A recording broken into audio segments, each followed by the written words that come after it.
وقد قال الله تعالى في كتابه الكريم: أعوذ بالله من الشيطان الرجيم. بسم الله الرحمن الرحيم. يا أيها الذين آمنوا اتقوا الله حق تقاته ولا تموتن إلا وأنتم مسلمون. وقال النبي صلى الله عليه وسلم: فإن أصدق الحديث كتاب الله تعالى وخير الحديث حديث محمد صلى الله عليه وسلم شر الأمور محدثاتها وكل محدثة بدعة وكل بدعة ضلالة وكل ضلالة في النار. اللهم انفعنا بما علمتنا وعلمنا ما ينفعنا وزدنا علما وافتح علينا فتوح العارفين واجعلنا من عبادك الصالحين برحمتك يا الله يا أرحم الراحمين. Faya ma'asyiral muslimin rahimakumullah, pada jamaah kaum muslimin yang senantiasa kita semua dimuliakan oleh Allah Subhanahu wa taala. Syukur alhamdulillah pada kesempatan yang mulia ini, di ba'da subuh ini, Allah Subhanahu wa taala masih memberikan kita ragam kenikmatan. Nikmat iman, Islam, ihsan, sehat, afiah, nikmat panjang umur, sehingga kita dapat berkumpul di tempat yang mulia untuk melaksanakan kegiatan yang diistimewakan, dimuliakan oleh Allah Subhanahu wa taala. Mudah-mudahan derap langkah kaki kita dari rumah hingga menuju tempat yang mulia ini senantiasa Allah Subhanahu wa taala berikan pahala berlipat-lipat ganda. Allah Subhanahu wa taala berikan kita sehat afiah. Allah Subhanahu wa taala berikan kita istiqamah dalam thalabul ilmi. Para jemaah yang dimuliakan oleh Allah Subhanahu wa taala, insyaallah beberapa hari ke depan kita akan kedatangan tamu agung, tamu yang sangat luar biasa, yang kehadirannya oleh para salafus saleh itu ditunggu minimal 3 bulan, maksimal 6 bulan. Kalau dalam riwayat Yahya ibn Katsir, ditunggu kedatangan Ramadan itu 6 bulan dengan membaca doa, Allahumma sallimni ila Ramadan wa sallim li Ramadan wa tasallamhu minni mutaqabbala. Ya Allah, sampaikan kami kepada bulan Ramadan. Ya Allah, mudahkan kami mengisi Ramadan dan terima amal ibadah kami di bulan Ramadan. Itu 6 bulan sebelum Ramadan datang. Ada lagi yang 3 bulan ketika Ramadan datang dengan membaca doanya, Allahumma barik lana fi Rajab wa Sya'ban wa ballighna Ramadan. Itu adalah upaya daripada salafus saleh, orang-orang terdahulu, ulama-ulama terdahulu, bagaimana mengharapkan Ramadan ada di tengah-tengahnya. Ramadan ada dalam kehidupannya. Tentunya harapan 6 bulan atau minimal 3 bulan itu hanya untuk orang-orang yang mengetahui keuntungan besarnya Ramadan itu. Bagi kita karena tidak mengetahui keuntungan besarnya Ramadan, jangankan berharap sampai dengan 6 bulan atau 3 bulan, atau mungkin sampai saat ini pun sebenarnya kita tidak berharap Ramadan itu ada di tengah-tengah kita. Kenapa?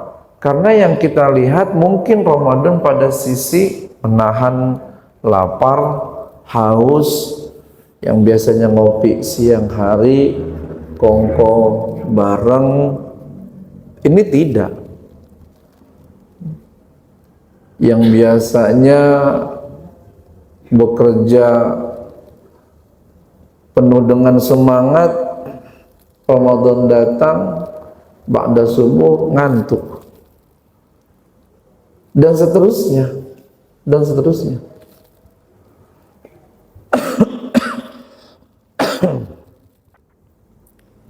Itu kondisi kita. Karena tidak mengetahui poin yang sangat amat besarnya tadi, 3 bulan berharap pun tidak, atau mungkin lebih jauh 6 bulan pun tidak. Nah, kalau kondisinya sudah seperti ini, berarti ada problem di keimanannya, ada masalah di keimanannya. Karena kedatangan Ramadan itu menjadi kebahagiaan yang sangat amat luar biasa dahsyatnya. Dan kebahagiaan itu hanya bisa klik disikapi dengan iman yang boleh jadi yazidu, sedang bertambah. Kepada jamaah sedang bertambah. Nah, ini menjadi PR besar buat kita. Ada kalanya Rabu, ada kalanya Kamis. Kemungkinan besar pemerintah menentukan di hari Kamis karena syarat hilalnya di hari Rabu tidak sesuai mabims, ya, kurang dari standar yang ditentukan. Terlebih lagi belum wujudul hilal, masih 0, nah, para jamaah yang dimuliakan oleh Allah, di dalam beberapa kitab fikih tentunya, maka ditentukan yang paling bisa menjaga keselamatan ibadah kita adalah kebijakan ketentuan dari pemerintah. Nah, tinggal nanti kita menunggu sidang isbat yang dilakukan oleh pemerintah antara Ramadannya hari Rabu kah atau hari Kamis kah. Yang terpenting adalah kita buat umat nyiapin ruang untuk bahagia ketika Ramadan datang. Jadi ini mah tidak ada skenarionya nih bahagia, karena dijawab oleh iman, bukan dijawab oleh nafsu.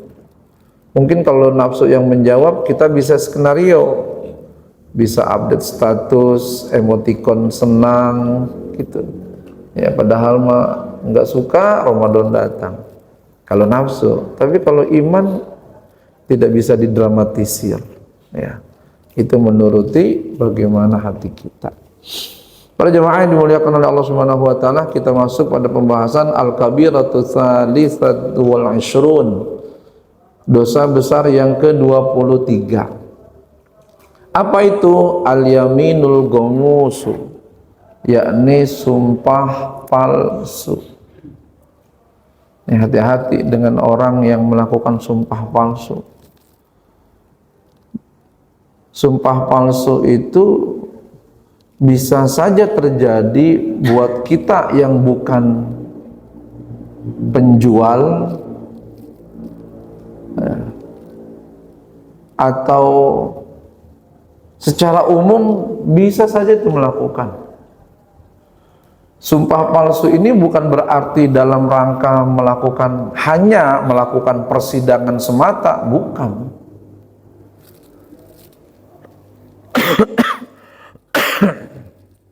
Jadi sumpah palsu ini di mana saja bisa terjadi. Penjual dan ini, bu, beli pak, beli, wah ini barang bagus, belinya jauh di sana dan seterusnya. Pokoknya dibandingkan dengan yang lain tidak ada duanya, barang bagus. Padahal dia tahu tuh itu kualitasnya kualitas rendahan, tapi dia angkat tuh dengan informasi tadi, maka itu masuk dalam kategori al-yaminul ghamus, sumpah palsu. Ada juga para jamaah yang dimuliakan oleh Allah Subhanahu wa taala,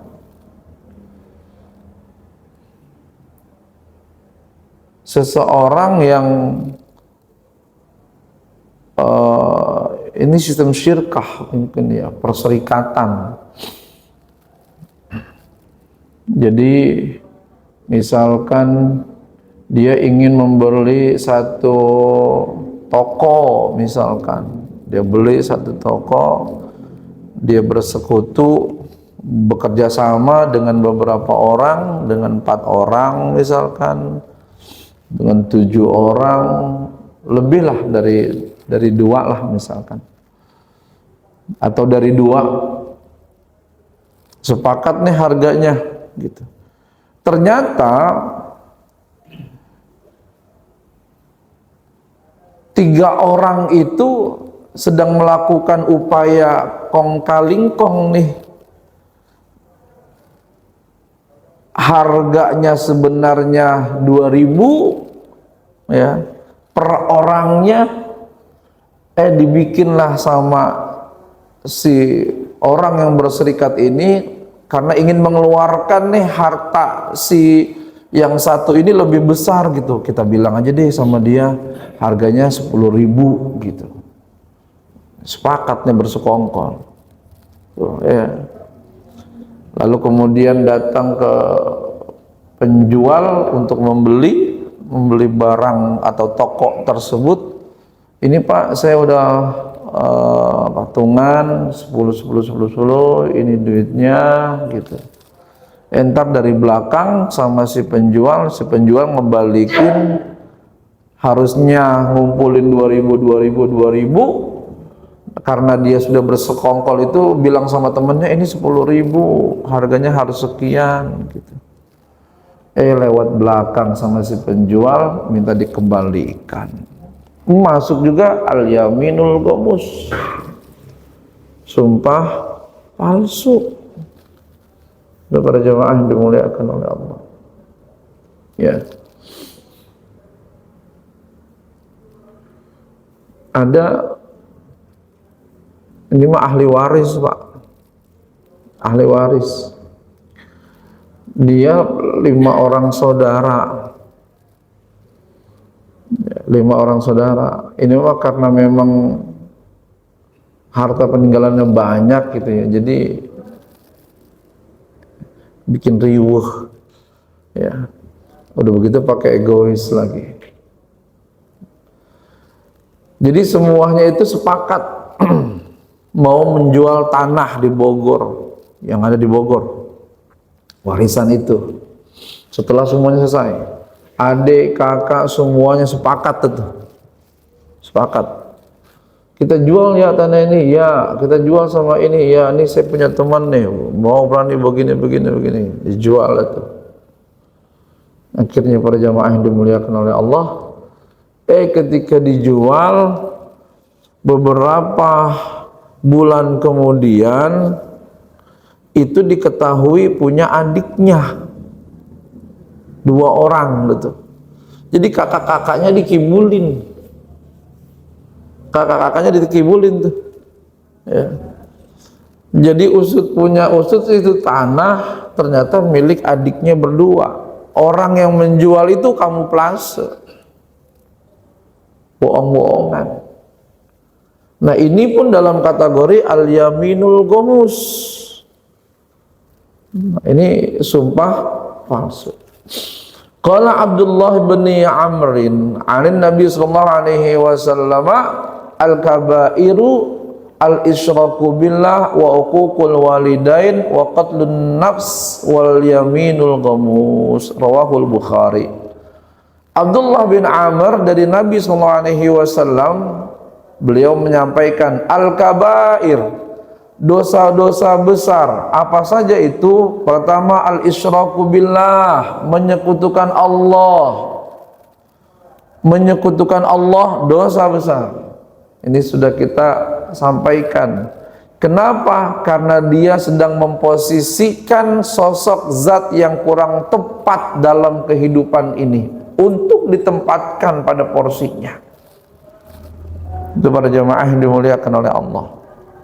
Ya. Nah, karena dia menyekutukan pada hal yang membuat ini adalah, menciptakan ini adalah Allah Subhanahu wa ta'ala, maka menyekutukan atau musyrik itu menjadi dosa besar. Di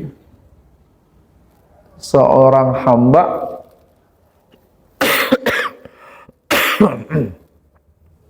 tidak boleh memiliki dua tuan pada saat yang sama untuk melakukan ketaatan.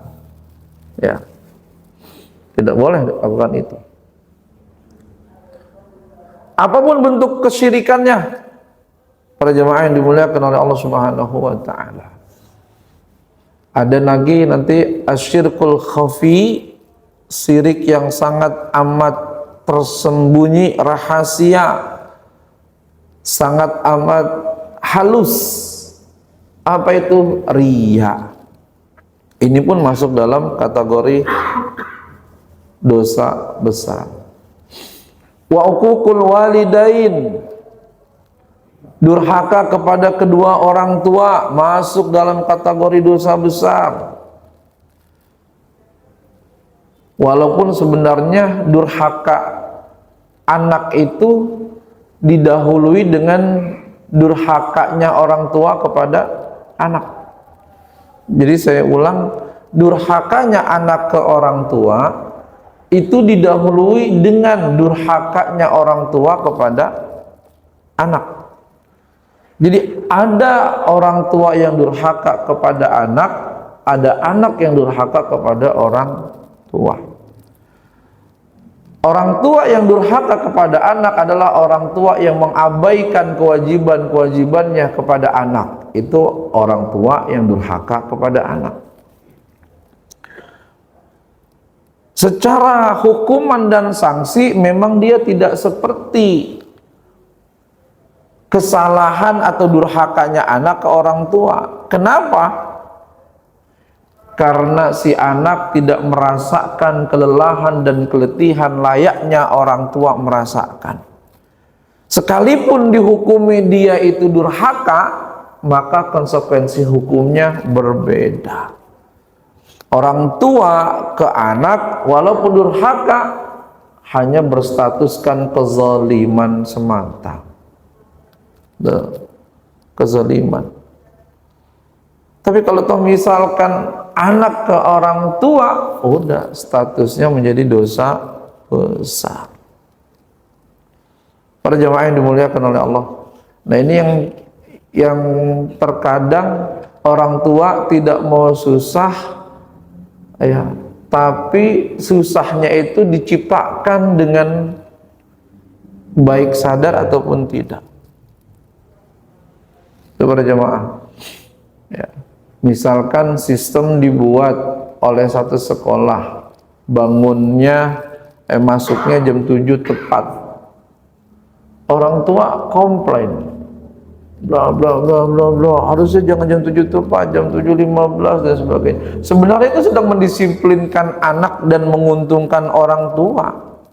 Karena orang tua sudah takut duluan sama anaknya.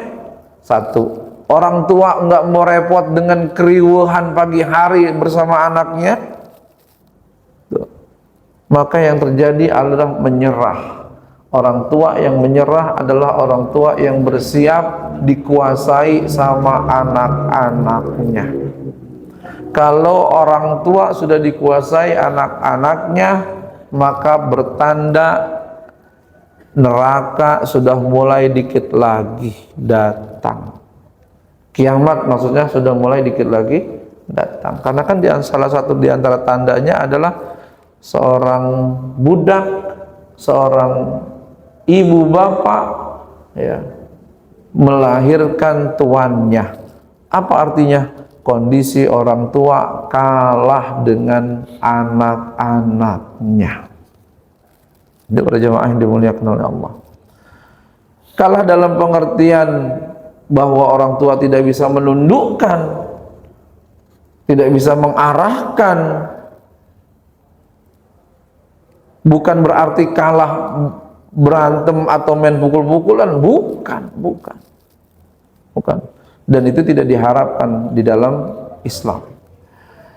Yang ketiga, qatlun nafs, bunuh diri. Kenapa bunuh diri menjadi diharamkan? Toh dia tidak merugikan orang lain. Dia membunuh dirinya sendiri, bukan orang lain. Kenapa disebut dengan dosa besar? Karena dia sedang berulah, sedang melakukan satu pekerjaan yang bukan porsinya.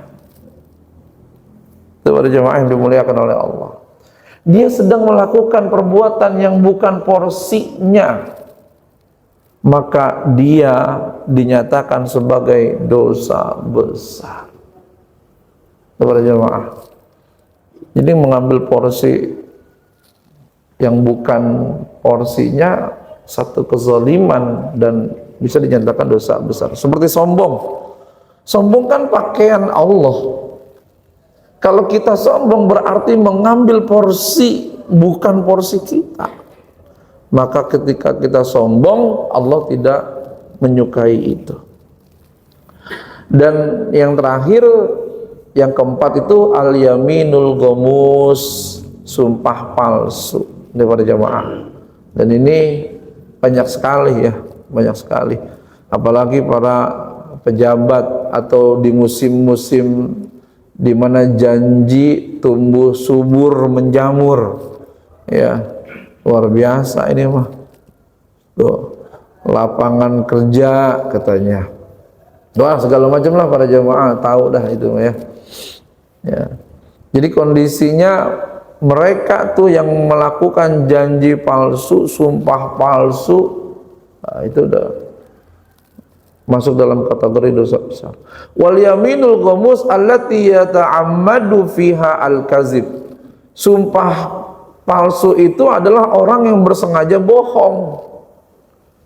Karena melakukan strategi dia. Melakukan strategi.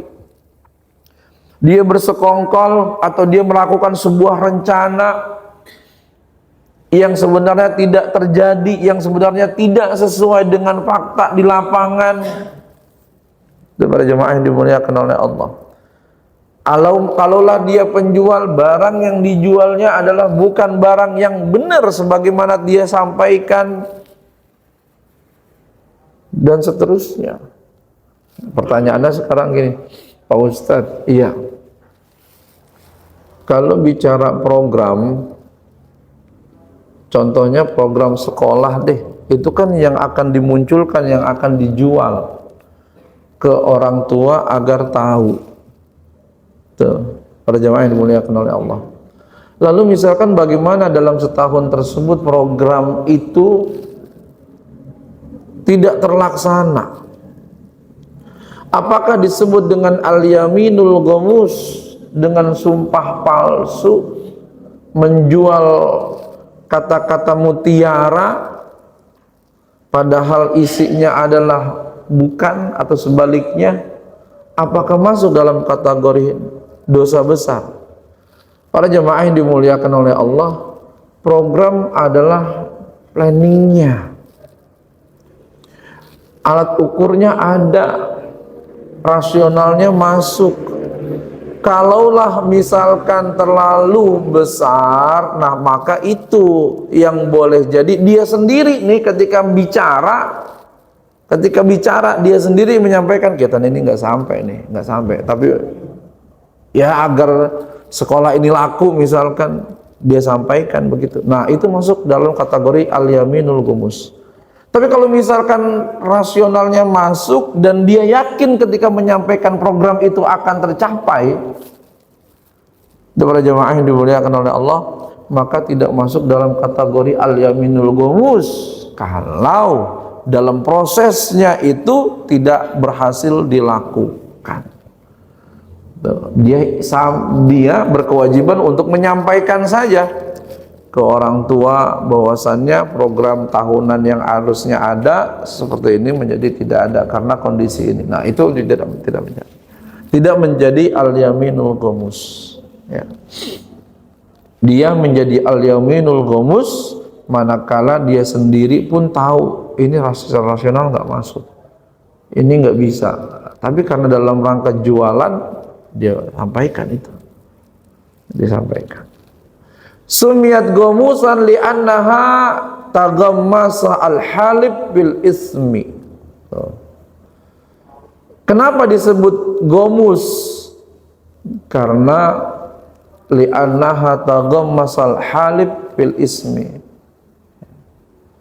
Karena si orang yang melakukan sumpah itu dia terbenam masuk ke dalam dosa yang Allah Subhanahu wa taala siapkan tuh sanksi-sanksinya. Kepada jamaah. Jadi jangan dianggap remeh nih hal-hal yang seperti ini, ya. Ya mungkin kalau misalkan sudah mendarah daging mah ini menjadi hal yang mudah. Biasanya tokoh-tokoh politik karena untuk meraup sebuah keuntungan dia lakukan itu. Yang kedua, penjual, hati-hati nih para jamaah yang dimuliakan oleh Allah. Ini pun bisa berpeluang besar melakukan upaya sumpah palsu. Wa qala an-nabiy sallallahu alaihi wasallam qala rajulun. Rasulullah sallallahu alaihi wasallam bersabda, qala rajulun, seorang laki-laki berkata, wallah la yaghfirullah li fulan. Demi Allah, Allah Subhanahu wa ta'ala tidak mengampuni si fulan. Jadi pada jamaah yang dimuliakan oleh Allah, ini dalam riwayat panjangnya kurang lebih begini. Riwayat panjangnya. Ada dua orang saudara, Pak. Ada dua orang saudara. Yang satu rajin ibadah, yang satunya lagi tidak. Ini yang rajin ibadah nih, kalau ketemu sama yang tidak, ngomongnya mengklaim masuk neraka gitu.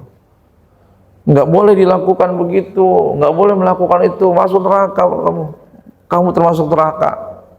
Tuh, para jamaah. Sampailah di pengadilan Allah. Nah, Allah Subhanahu wa ta'ala menghukum orang yang rajin ibadah karena telah mengklaim seseorang menjadi penghuni neraka, padahal yang menentukan itu adalah Allah Subhanahu wa ta'ala. Maka kita kalau misalkan melihat orang melakukan kemaksiatan, ya, yang harus kita lakukan adalah kita merubah, jangan sampai dia melakukan kemaksiatan, menstop itu.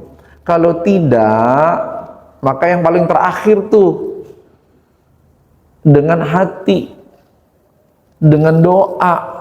Tuh para jamaah yang dimuliakan oleh Allah Subhanahu wa ta'ala. Doa agar dia diberikan hidayah taufik sama Allah Subhanahu wa ta'ala. Gitu.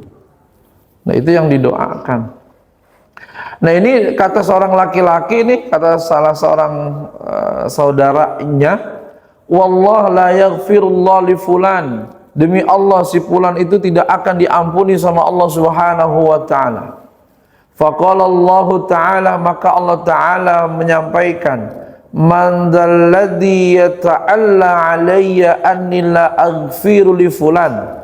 Siapa orang yang saat di dunia dia yang yata'alla alayya, ya, dia yang mencatut namaku, mengambil namaku untuk menyatakan A, B, C dan lain sebagainya.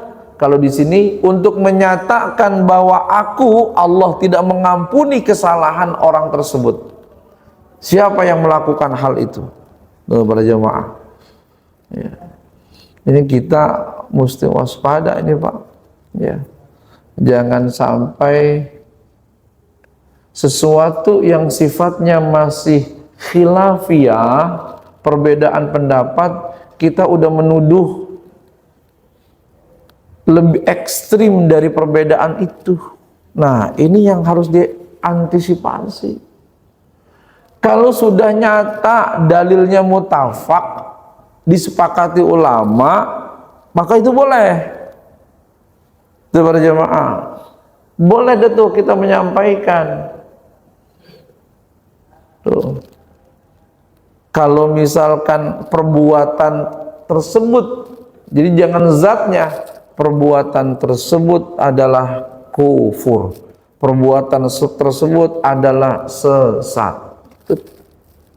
Nih, itu para jamaah. Jangan lantas dikit-dikit dengan mudahnya lisan ini menyampaikan, ya itu sesat, itu kufur, itu wah segala macam lah gitu. Padahal boleh jadi itu ranahnya baru khilafiyah, perbedaan pendapat para ulama. Nah, itu jangan terburu-buru melakukan hal itu. Qad ghafartu lahu, aku ampuni dia tuh yang tadi diklaim tidak akan mendapatkan ampunan dari Allah, Allah ampuni. Wahbattu amalaka, dan bagi orang yang tadi rajin ibadah, yang mengklaim saudaranya itu masuk neraka, tidak diampuni sama Allah, maka dia amalnya dibuat sia-sia sama Allah Subhanahu wa ta'ala. Itu para jamaah.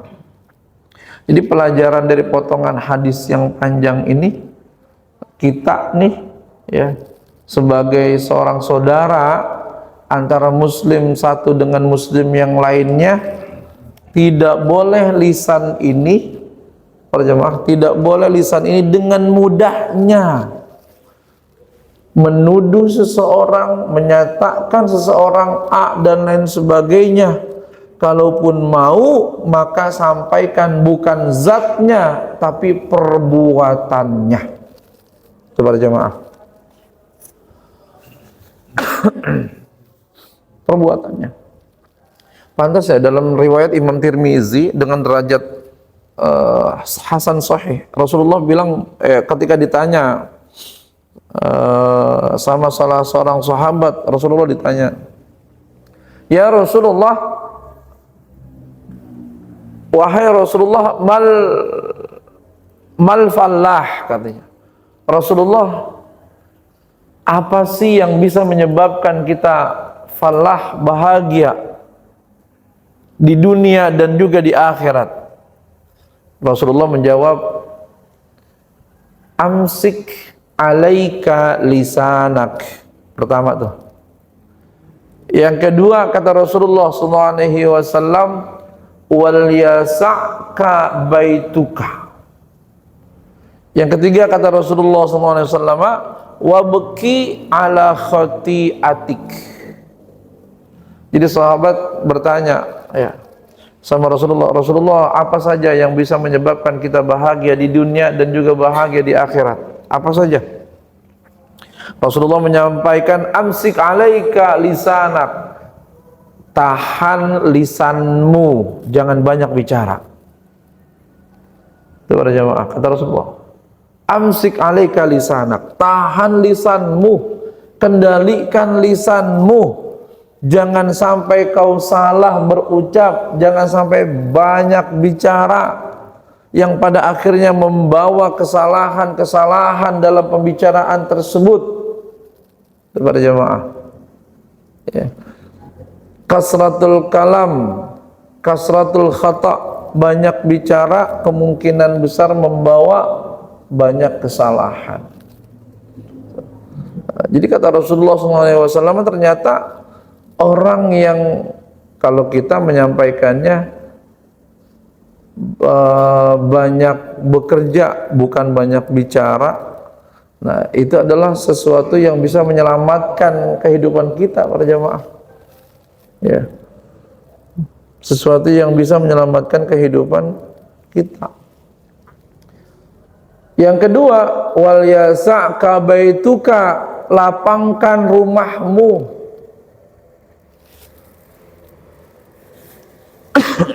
Lapangkan rumah itu bukan berarti rumahnya digedein terus, bukan.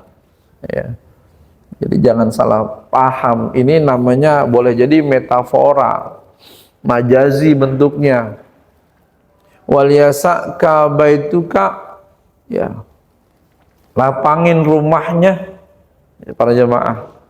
Yang dimaksud dengan lapangin rumahnya bukan berarti tadi masuklah 5 orang kelihatannya terlihat sempit, gedein lagi, bongkar lagi. Masuk 15 orang kelihatannya sempit lagi, bongkar lagi. Tingkat atas, samping lagi, digedein lagi. Bukan.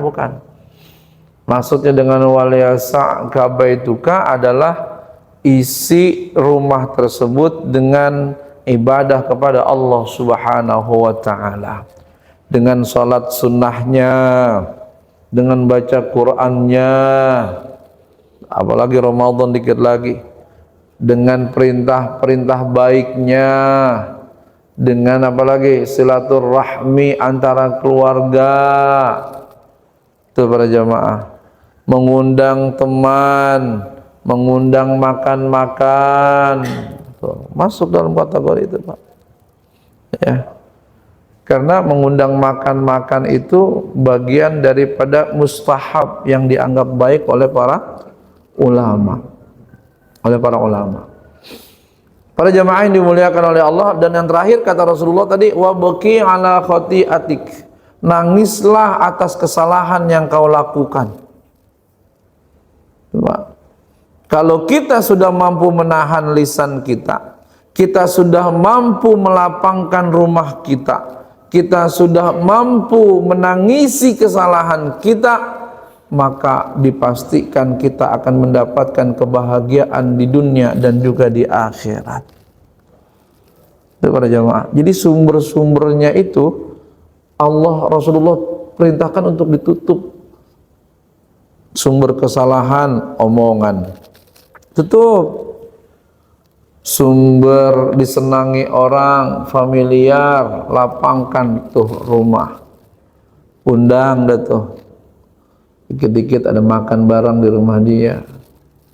Itu para jamaah. Dan yang ketiga, tangisi kesalahan yang kita lakukan. Ini mau nangis kalau ditinggal pergi sama pasangan, nangis saja. Ya. Kalau ditinggal pergi sama pasangan, ingatlah satu prinsip: gugur 1, tumbuh 1000. Tenang. Para jamaah, ya, semuanya ada masanya. Ada masanya. Para jamaah yang dimuliakan oleh Allah Subhanahu wa taala. Wa qala sallallahu alaihi wasallam, Rasulullah menyampaikan, salasatun la yukallimuhumullahu yaumal qiyamah wa la yuzakkihim wa lahum adzabun alim. Ada 3 kelompok orang yang Allah Ta'ala tidak tegur, tidak ajak bicara pada hari kiamat nanti. Artinya apa? Allah tidak berikan rahmat buat dia. Allah Ta'ala tidak berikan kasih sayang buat dia. Wala yuzakkihim, Allah Ta'ala tidak sucikan dia. Tapi apa? Walahum adzabun alim, dia mendapatkan azab yang pedih. Tidak diberikan rahmat, azab. Tidak disucikan, azab. Ditambah lagi redaksi yang ketiga, walahum azabun alim, mendapatkan azab yang pedih. Tidak diajak ngobrol saja, azab. Artinya tidak diberikan rahmat sama Allah, azab. Jadi penegasannya 3 tuh, Pak, buat 3 kelompok orang. Apa? Yang pertama, al-musbilu izarahu, orang yang menjulurkan pakaiannya. Itu para jamaah, melebihkan pakaiannya sampai nyengser buat laki-laki. Yang perempuan itu mah dianjurkan. Nah, ini hadis masalah isbal ini ada muqayyadnya. Khuyala, yakni karena kesombongan. para jamaah. Tapi jikalau keperluan karena mungkin untuk menutupi, mohon maaf, kecacatan dalam tubuhnya, selayak seperti Abu Bakar menginformasikan kepada Rasulullah, ya, maka itu menjadi hal yang diperbolehkan. Tapi kalau misalkan tidak ada keperluan, ya di atas mata kaki. Wal mannanu, orang yang selalu menyebut-nyebut pemberian, itu kalau bukan karena saya, kagak ada tuh masjid berdiri kokoh. Kalau bukan karena saya, masjid itu tidak akan berdiri cakep dan indah. Kalau bukan pengurusan saya, selokan itu bakalan mampet. Kepada jamaah, tidak ada tempat sampah. Kalau bukan, dan seterusnya. Itu namanya al-mannan, yang selalu menyebut-nyebut apa yang sudah diberikan. Apakah semua yang menyebut-nyebut itu menjadi dilarang? Tidak, kalau jatuhnya kepada orang yang sombong. Kalau jatuhnya dalam rangka untuk menundukkan kesombongan dia, gitu. Misalkan ada orang yang tadinya mohon maaf biasa-biasa saja, lalu kemudian dia direkomendasikan sama kita untuk masuk ke satu lembaga A, bidang A, qadarullah sukses. Ketika sukses, sombongnya luar biasa, jalan kagak nempel tanah, luar biasa Pak, saking sombongnya. Itu para jamaah, sama warga kagak nanya, kagak negor, ada kegiatan abaikan saja. Nah, orang yang seperti itu boleh disadarkan dengan penyebutan, ya, lu mesti tahu diri ya, yang melakukan ini, yang membuat lu begini adalah bla bla bla. Nah, itu boleh, karena dalam rangka untuk menghantam kesombongan dia. Yang kedua, boleh dilakukan orang tua sama anak, itu boleh. Jadi kalau orang tua ngungkit anak, itu nggak dosa. Orang tua ngungkit anak nggak dosa. Itu para jamaah, ya. Nah, itu dalam rangka meluruskan lagi, ya. Ini kalau tahu begini maka ayah akan stop fasilitas yang ada. Enak aja kamu ya, tinggal nikmatin doang. Ayah beli ini, ayah beli itu, ayah ada ini, ayah ada ini. Buat kalau ke anak itu boleh nggak? Boleh. Boleh. Jadi tidak semua bil manni wal aza menyebut-nyebut itu menjadi dilarang, tidak semua. Tapi lihat kepada kondisinya dan posisinya. Wal munfiqu sil'atahu bil halfil kazib, dan yang menjual barang dagangan, sil'atah barang dagangan, bil halfil kazib dengan sumpah yang bohong. Tadi tuh saya sampaikan, ayo bu beli bu, barang mahal, ekspor impor segala macam. Nah, itu pada jamaah. Kalau dibandingkan dengan yang lain mah, wah ini nomor satu, ini wah segala macam lah. Penjual. Nah, para jamaah jadi penjual jangan begitu, ya. Jadi penjual sampaikan kalau toh misalkan kondisinya memang ini, mohon maaf barangnya saya beli dari ini, kondisinya seperti ini, sampaikan dengan jujur. Tuh. Jangan ditutup-tutupin. Kalau misalkan tadi jual handphone, ini handphone udah 2 kali jatuh, tapi kondisinya masih alhamdulillah masih fungsi, bla bla bla segala macam. Gitu para jamaah, ya. Jadi jangan menjual barang diumpet-umpetin tuh kondisi-kondisi tadi, ya nggak boleh. Nggak boleh. Nah, kalau misalkan dia menjual barang, lalu kemudian dia sampaikan tadi tuh sumpah tadi tuh, ya, penguat tadi padahal bohong adanya, maka 3 orang tadi itu berarti yang isbal pakaiannya, yang selalu nyebut-nyebut barang yang udah pernah diberikan kepada orang lain atau kepada lembaga, dan yang ketiga adalah penjual yang menguatkan dagangannya dengan sumpah palsu. Berarti 3 model orang ini nih tidak akan mendapatkan rahmat dari Allah, tidak akan mendapatkan pensucian dari Allah, dan akan mendapatkan azab yang pedih. Para jemaah yang dimuliakan oleh Allah, kita tidak mendapatkan rahmat kita dicabut satu aja, Pak. Misalkan gigi kita gitu, ya, satu dicabut aja rahmatnya sama Allah, kan sakit berarti itu. Sakit gigi, masya Allah, na'udzubillah min dzalik, Pak. Jadi ya, walaupun kata penyanyi dangdut itu lebih baik sakit gigi, bohong. Ada jemaah, ya, bohong. Tidak ada orang yang kuat ketika giginya sakit. Itu nggak boleh salah sedikit langsung emosi. Itu rahmat lagi dicabut namanya, Pak.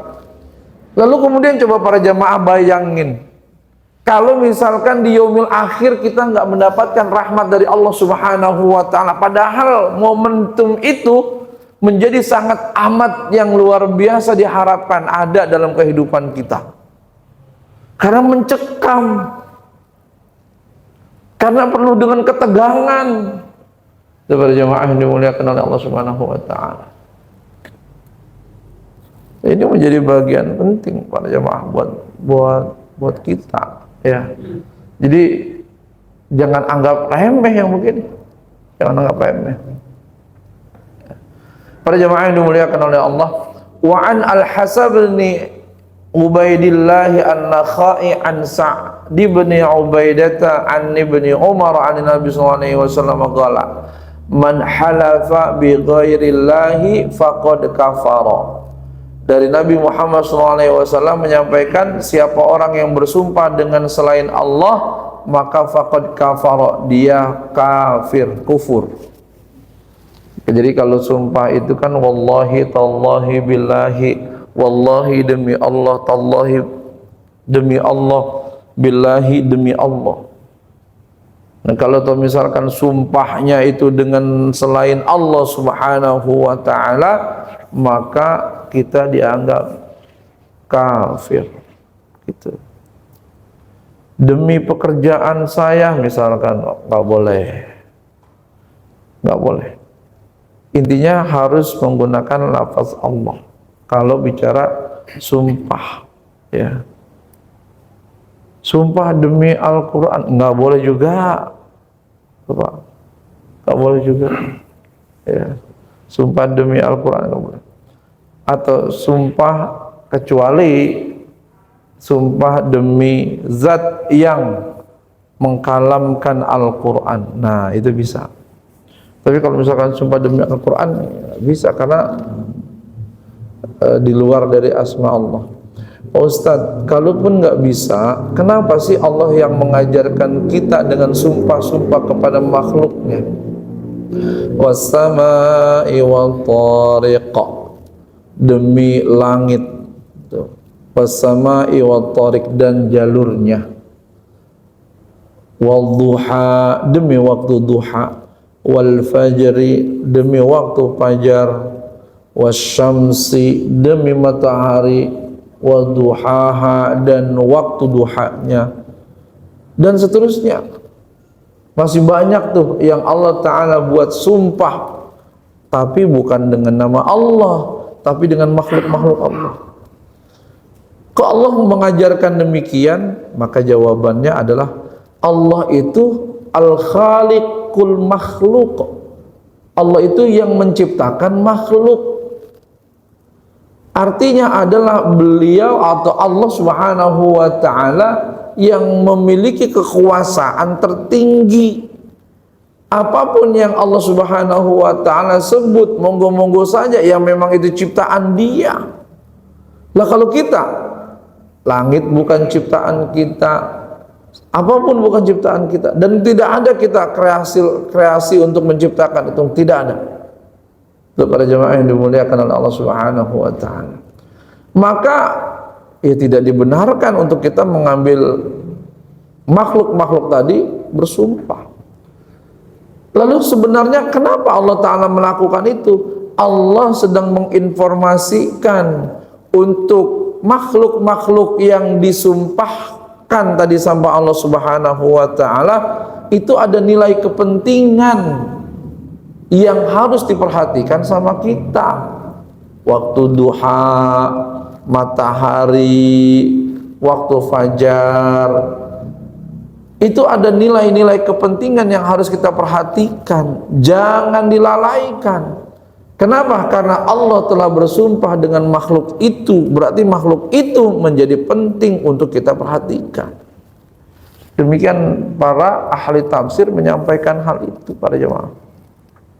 Bukan berarti kita harus mengikuti bersumpah dengan tadi nama-nama, nggak bisa, karena kita bukan al-khaliq, bukan yang menciptakan itu. Maka kita hanya diperkenankan, diperbolehkan untuk bersumpah dengan menyebut nama Allah. Wa fil labdin faqad asyraqa. Dalam satu riwayat dinyatakan orang yang bersumpah dengan selain nama Allah musyrik. Itu para jemaah. Isnaduhu ala syarti muslimin. Wa qala sallallahu alaihi wasallam, dan Rasulullah pun bersabda, man halafa ala yaminin liyaqtata'a biha malum ri'i muslimin laqiyallahu wa huwa alaihi ghadban. Siapa orang yang bersumpah liyaqtata'a biha malum ri'in, dia bersumpah karena hanya ingin mengambil harta saudaranya yang muslim, laqiyallaha, maka dia akan berjumpa dengan Allah, wa huwa alaihi ghadban, dan Allah murka sama orang tersebut. Nauzubillah. Para jamaah, sumpahnya itu digunakan dalam rangka membuat orang percaya, kalau udah percaya hartanya diambil. Para jamaah yang dimuliakan oleh Allah Subhanahu wa taala. Ya. Ini tidak dibenarkan yang begini ini. Haram, dosa besar. Itu para jamaah, dosa besar. Jadi ketika dia ingin menguasai harta milik orang lain, dia sampaikan data-data palsu, dia sodorkan itu, ya. Lalu kemudian terjebaklah seseorang tadi, diambil hartanya. Udah, itu para jamaah, itu menjadi bagian dosa. Dan Allah Subhanahu wa taala akan bertemu dengan dia dalam kondisi ghadban, murka. Dalam kondisi murka. Para jamaah yang dimuliakan oleh Allah, ini banyak para jamaah, banyak ini. Ya. Ada orang ngambil data orang lain untuk dijadikan alat pinjam online. Nah, ini masuk dalam kategori man halafa ala yaminin liyaqtata'a. Itu para jamaah. Yang kedua tadi tuh, ya, ingin menguasai aset seseorang, dia bersekongkol dengan orang lain. Kita ambil yuk, ini begini, dia jangan sampai ada di sini lagi. Dia terjadi dah tuh tipu daya para jamaah yang dimuliakan oleh Allah Subhanahu wa taala, ya. Yang tadi saya sampaikan contohnya seperti ahli waris tuh, ya. Akhirnya dia jual barang tersebut, sebenarnya adalah dia bukan sedang lagi menjual, sebenarnya dia sedang menyingkirkan kakak-kakaknya dari nama-nama pemilik tanah tersebut. Itu masuk dalam kategori itu, ya, kategori man halafa ala yaminin liyaqtata'a. Nanti dia berjumpa dengan Allah dalam kondisi Allah marah. Berarti ketemu dong sama Allah Subhanahu wa taala. Ketemu sama Allah Subhanahu wa taala, tapi Allah murka. Tuh, saya mau tanya sama jamaah nih. Kalau ada orang marah, kita tahu dia lagi marah. Para jamaah, bener pengen ketemu sama dia atau pengen tidak ketemu? Jawabannya pasti pengen tidak ketemu. Karena tidak ketemu itu menjadi kebaikan, bener kan? Tapi kalau ketemu, udah repot urusan. Apalagi dia pimpinan kita. Coba deh tuh. Ya, pimpinan kita, para jemaah yang dimuliakan oleh Allah Subhanahu wa taala. Ya, dia bos kita. Kondisi kita udah ketahuan salah melakukan kegiatan. Wah, la ilaha illallah, dipanggil dah. Besok 2 hari akan datang kamu ketemu sama saya. Para jamaah, itu sebelum ketemu doa kita udah beda, Pak. Ya Allah, mudah-mudahan dia sakit, ya Allah, mudah-mudahan dia sakit. Kenapa? Karena jangan sampai ketemu. Atau ya Allah, mudah-mudahan dia ada pekerjaan yang banyak segala macam, sehingga nggak ketemu. Karena kalau ketemu menjadi ketidakenakan, bahkan ya tadi kepahitan yang luar biasa. Para jemaah yang dimuliakan oleh Allah Subhanahu wa taala, bayangkan para jemaah kalau kita pada hari kiamat Allah melakukan itu. Na'udzubillah. Qila wa in kana syai'an yasiran, dikatakan walaupun sedikit itu, dia bersumpah ngambil aset orang lain sedikit aja. Iya, walaupun sedikit. Wa in kana qadiban min araq, sekalipun itu hanya sekedar kayu untuk siwak. Ya Allah, rendahnya luar biasa, Pak. Kayu buat siwak paling ya 1 jengkal para jemaah. Kita ngedapetin kayu siwak itu dalam rangka manipulasi, dalam rangka membohongi. Itu pun Allah murka. Allah murka. Para jemaah. Wa sahha taglidu ismil halib kadiban ba'dal asri wa inda mimbari Rasulullah SAW. Dan sahih bahwa sangat amat keras pula dosa orang yang halif bersumpah bohong. Kapan? Dilaksanakan setelah asar atau di atas mimbar. Para jamaah, kenapa sih disebut setelah asar? Dahulu itu waktu habis asar adalah waktu kongkok bareng-bareng, Pak. Mungkin kalau para jamaah mah ya kalau jadi pebisnis atau apalah gitu ya, tim marketing atau apa, itu bisa bukan habis asar doang ya, menuruti jam kerja gitu. Kalau di sini sebut asar ya karena memang dulu waktu habis asar itu waktu kongko buat masyarakat ya para jamaah. Nah, jadi kalau para jamaah mau ngikutin sunnah Nabi itu ya, kalau habis asar jangan pulang, ngobrol. Habis subuh jangan pulang, ngobrol gitu. Apalagi kalau ngobrolnya tentang ilmu. Itu ngikutin sunnah Nabi. Wa inda mimbar, ketika mendapatkan kepercayaan. Wa qala sallallahu alaihi wasallam, man halafa faqala fi halfihi billata wal uzza falyaqul la ilaha illallah. Siapa orang yang bersumpah dengan kata-kata demi Lata dan Uzza, wah itu tadi kemusyrikan, itu nggak boleh. Demi bapak saya sama ibu saya, nggak boleh. Wa kana minas sahaba radhiyallahu ta'ala anhum man huwa hadithu ahdin bil halab biha farubbama sabaqahu lisanuhu ilal halab biha falyubadir biqauli la ilaha illallah. Siapa orang yang nggak sengaja menyampaikan benar, wah demi bapak saya deh, itu apa namanya kalau bahasa orangnya, ketelepasan gitu, maka segeralah dia berzikir la ilaha illallah, la ilaha illallah. Wa anin Nabi sallallahu alaihi wasallam qala la yahlifu 'abdun inda hadal mimbar ala yamini athimah walau ala siwaki rutab illa wajabat lahun nar. Tidaklah seseorang hamba bersumpah di atas mimbar dengan sumpah yang bohong, walau ala siwak, sekalipun berkaitan dengan siwak yang basah, kayu siwak yang basah, illa wajabat lahun nar, kecuali dia wajib masuk neraka. Tuh. Jadi kalau misalkan sekecil apapun para jemaah dia berbohong, ya udah, pantaslah dia masuk nerakanya Allah Subhanahu wa ta'ala. Para jemaah yang dimuliakan oleh Allah Subhanahu wa ta'ala, Ini menjadi ultimatum keras buat kita, hati-hati dalam berucap dan seterusnya, apalagi kita diberikan pemegang amanah dan seterusnya kepada jamaah, ya.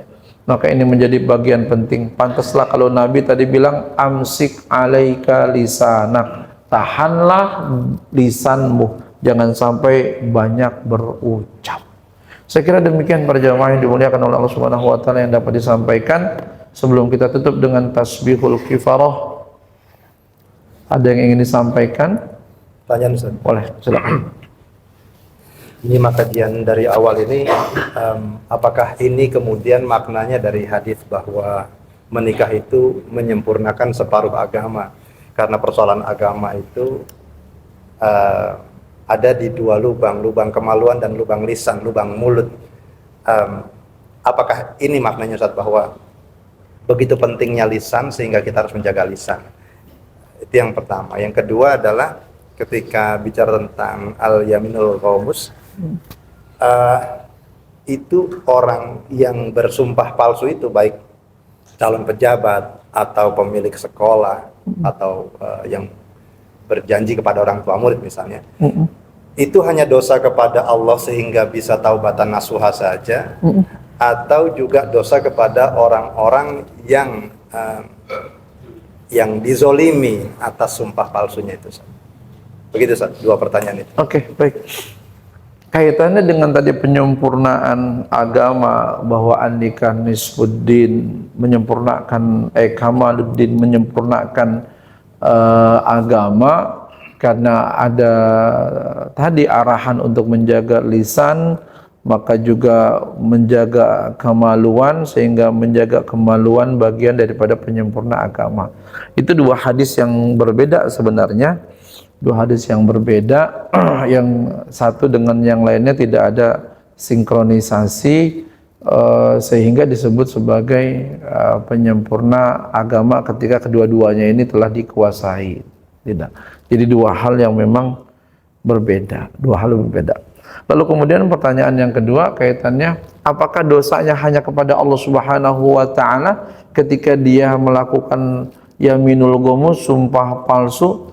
Tidak, dosanya bukan hanya kepada Allah, tetapi dosanya juga kepada manusia. Apa artinya dosanya kepada manusia? Dosanya kepada manusia bukan berarti dia nanti akan disiksa sama si manusia tadi, bukan.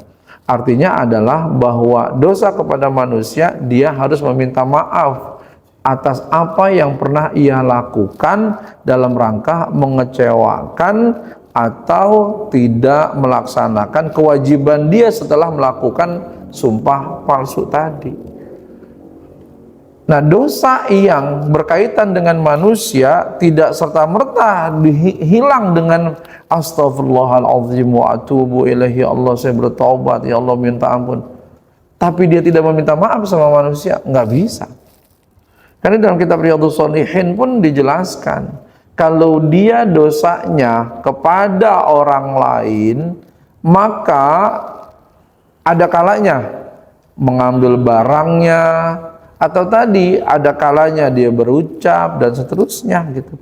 Maka yang harus dia lakukan adalah istighfar kepada Allah. Yang kedua, kalau dia mengambil barangnya, berarti barangnya harus dikembalikan, wajib dikembalikan. Orangnya sudah tidak ada, wajib dikembalikan kepada ke anak-anaknya atau ahli warisnya. Gitu, ahli warisnya. Tidak ada juga, dia wajib mencari itu. Ya, wajib mencari. Dia tidak boleh berhenti sebelum menemukan itu, sebelum menemukan orangnya atau menemukan ahli warisnya untuk disampaikan. Jikalau sudah berusaha sekuat tenaga tidak menemukan juga, maka diserahkan kepada Allah Subhanahu wa taala. Berarti barang-barang tersebut disedekahkan untuk nama si pemilik barang yang dia ambil.